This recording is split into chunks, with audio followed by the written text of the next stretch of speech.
Cooking with Lamide. Yes! Hi guys, welcome back to my channel. I'm Lamide and today we are doing another segment 2 of Cooking with Lam. The future is now.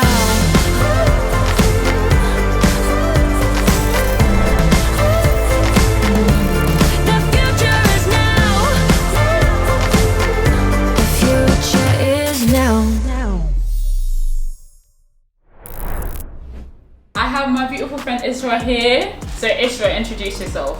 Hi, my name is Issra. I am a radio host and presenter. So Issra is Libyan and I've been seeing her food on Instagram and I said I deserve nice things. So I want. You really do. You really do. But yeah, we're going to be making something called Boorek. Boorek? Yeah, Did cold, I say that? cold already. Dash of the passport. Yeah, and it's just like a seasoned meat patty pastry kind of thing. So the pastry that is made, like wrapped in, usually is like hard to find. Yeah. So we were trying to do that one where you fry it, but then instead it's like small pastries. So I called my mum stressing. She said you can make it with puff pastry. So you'll be alright. You can get that from any of the supermarkets. So yeah. We got from Sainsbury's. Yeah. Yeah. On site Seasonings. And we're gonna. Yeah. Do you not call it Seasonings? No. Seasonings. Yeah. But yeah, let's get crack-a-lacking. Cool. So what do we need? Fundamentals of any dish that starts with onions. Yeah. People that say they don't like onions at your big You're age. basic and you're childish. You're childish. You're childish. You really are You childish. gotta grow up. Dude, honestly. Because onions are staple. So what this dish that we're making now, my mum taught me. Nice. But now I make it. So mum's gonna scrap. Make it better than your mum. I make a lot of food better than my mum. Love you, mum. I really do love you. But one of my siblings love this. But whenever it comes to cooking it because it's like a side dish, isn't it? Mm-hmm. They'll always ask, "Oh, Issra, can you just do it? Can you whip it up?" Sorry, auntie. So as I do this, I have some questions for Issra. So we are going to be speaking about heritage today. So as she said before, she's a Libyan babe. Yeah. So, but before we get to questions, I have some icebreakers for you. Things to do every day. Things I do every day. Starting with H. Starting with H. Hair. Yeah. Honest. Honor. Honor. Hangry. Yeah. That's one. Hungry. You've given us many. Yeah, did I just do one? Just one. The ice has been truly broken. Yeah, smashed. You did alright. I don't know how well but you did alright. You did. How can you? Oh, wait. You know how much of a violation that is? You did. I thought do you know what I mean? I gave you options. No, you range. tried. Yeah. That's what I mean. I wouldn't say you like smashed it, but you tried. Okay. What? Okay, out of 10, how well do you think you did? I think I'm a winner always, so I'll give myself a 10. You said you're humble and honest. Yeah. What you do is you start by sweating off the onions, really. And do you know what? I know there's going to be some Libyans that will watch this and say, yeah, but my mum doesn't like to do that, but your mum's food is dry. Alright, so we have diced some onions and some garlic. Yeah. Put it there, so it's cooking. It's cooking behind us. And whilst that happens, and we will then move on to like do more things, I have some questions for you. Right. So you are Libyan, you know that? Yes. So did you grow did you ever live in Libya or grow up in Libya, or have you always been like British Libyan or whatever they call it? Not whatever, but No, honestly, but I felt that one. I was literally born like around the corner in Hampstead. Oh, nice. Literally was born in West London. I was like raised in the UK, but to my family we're Libyan. Like, we're British. But honestly, Libyan food. Yeah. Like I spent a lot of time there, like three full times a year. Oh, sick. So yeah, like in between, but yeah, most of my life has been here. Got you. Has there been like a point that you decided to take like your culture seriously, or as your own, rather than like, oh yeah, you know, there's some people that my parents are from Libya, yeah. I am, or have you just always been a proud Libyan? Yeah, I've always said I'm Libyan. The only time I'll hesitate is when I can feel somebody being racist with that, where are you from? And I'm like, yo, I don't know what to say for my safety. And I'll be like, yeah, I'm from Doncaster, something nuts like that. But otherwise, I always say I'm Libyan, but I think it was always a passive being, which sounds very dramatic. It's only in the last year, by the way, that I've started, we'll go into it, but started like taking ownership of my culture in my way. Got you. Before it was just how it was passed down to me. Yeah. So we'll come back to that, but in terms of growing up, how was it like growing up in your Libyan household? Yeah, it was fun. It was interesting. Like, I'm the eldest girl, and I learned a lot. It was different. I grew up in a very, very white area. Okay. Very, very white area. Like a small town, and my school was very majority like white as well. And the thing is, it was like my parents were always like, "That's what these lot are on. This is us. Yeah. This is us. Don't forget who you are." And my dad is stuck in our, like, we'll laugh at it, but my dad would be like, "Don't forget your roots, don't forget your roots." And we'd be like, "Yeah, well, man." You No, don't forget yeah, don't forget your roots, because it's so easy. It's true, let's not burn the food. So we have now put the mince in, and we've let it brown. I don't want to brown it too much before it burns. So yeah. Fantastic. Yes. Yeah. And now time to season it up. Time to season it up. Cool, what do you want first? So, the main seasonings for this: salt, pepper, cumin, chilli. Got you. I add the garlic and the paprika because it takes it to a different level.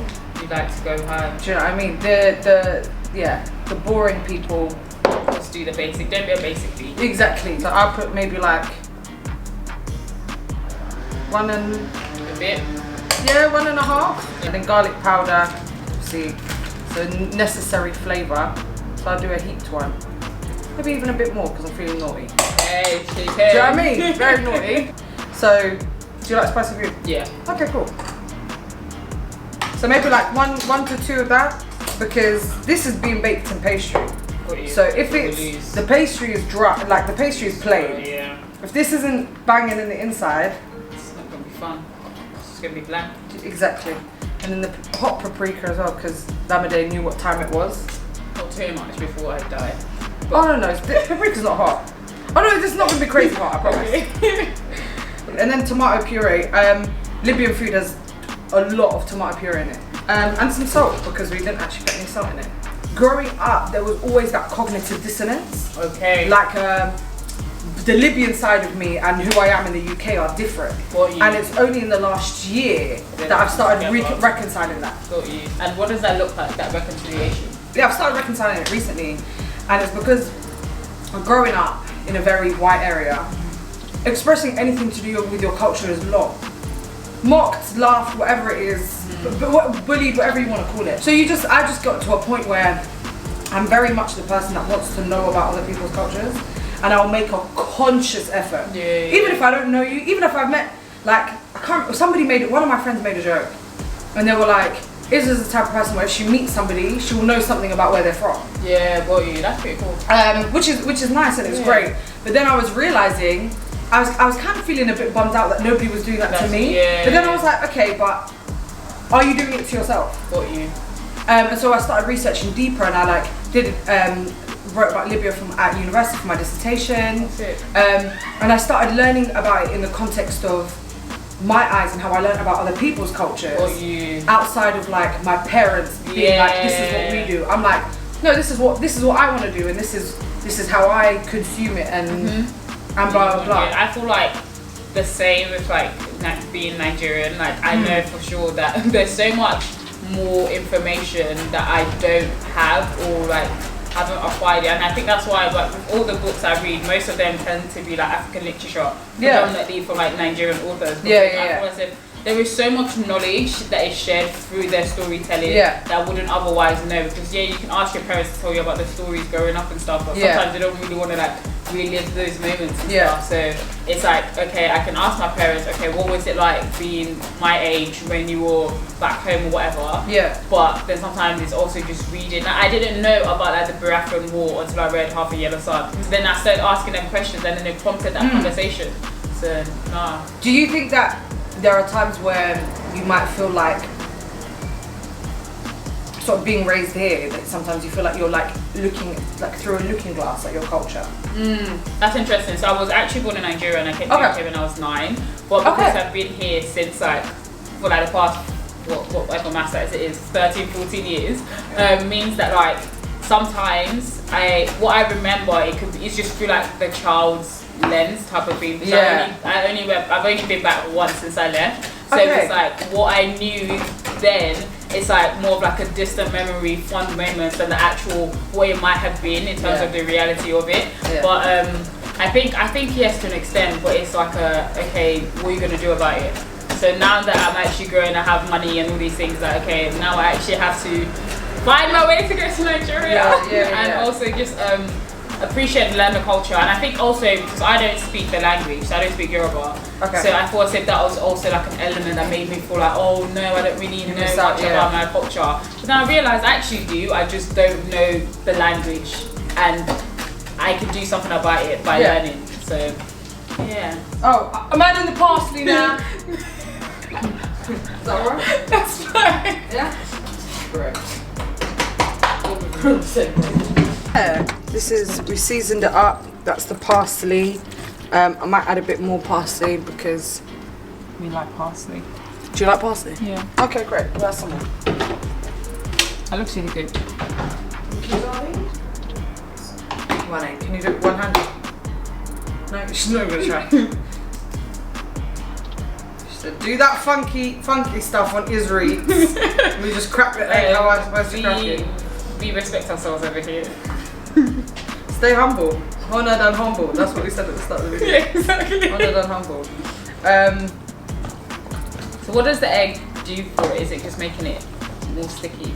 So it binds it. So when it cooks now, it's a binding agent. So when it's like baked, it's kind of like goes into like not a patty.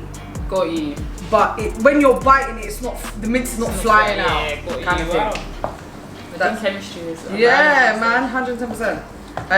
So that's that really. That's the mix. Time for some puff pastry. Puff pastry. So this, like the preparation of this, is like it's how people come together, like. Especially because this is something that you would have during like Ramadan, like to break your fast with, like one of the dishes. Exactly. Is it more of like a starter? Yeah.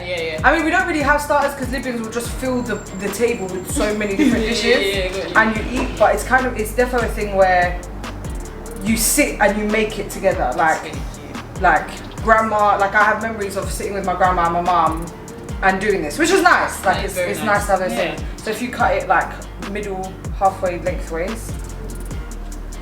And the thing is with Boorek, they always have to, well not always. So I mean, I'll say something. Well, in my family, they're always triangles. Got you. Okay. We don't do anything else.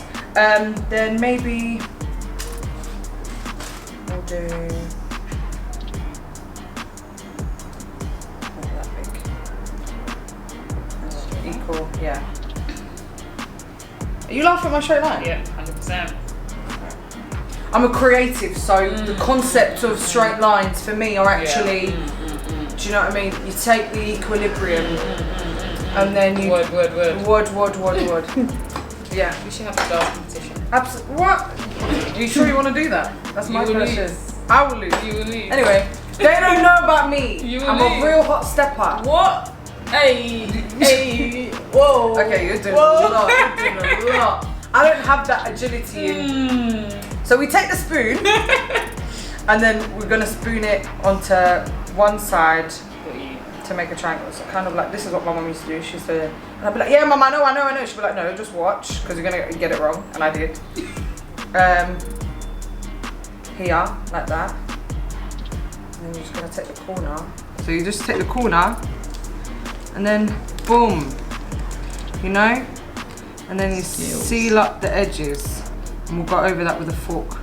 We've got the wonderful Lamide making some Libyan Boorek. How's it going? It's going really well. I'm really excited to eat it. And I'm gonna make this on my own now. That is such cat. Look at that. That's funny. So I I'm gonna make this every day with my Yeah, mum. every single day. Will be added to my roster of meals that I can now cook. Yeah.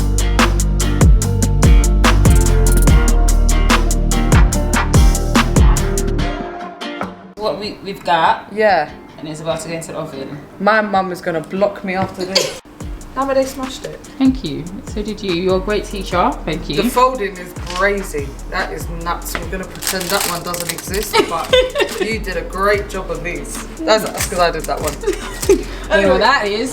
Don't know what that is, not at all. So we're doing a taste test. Yeah.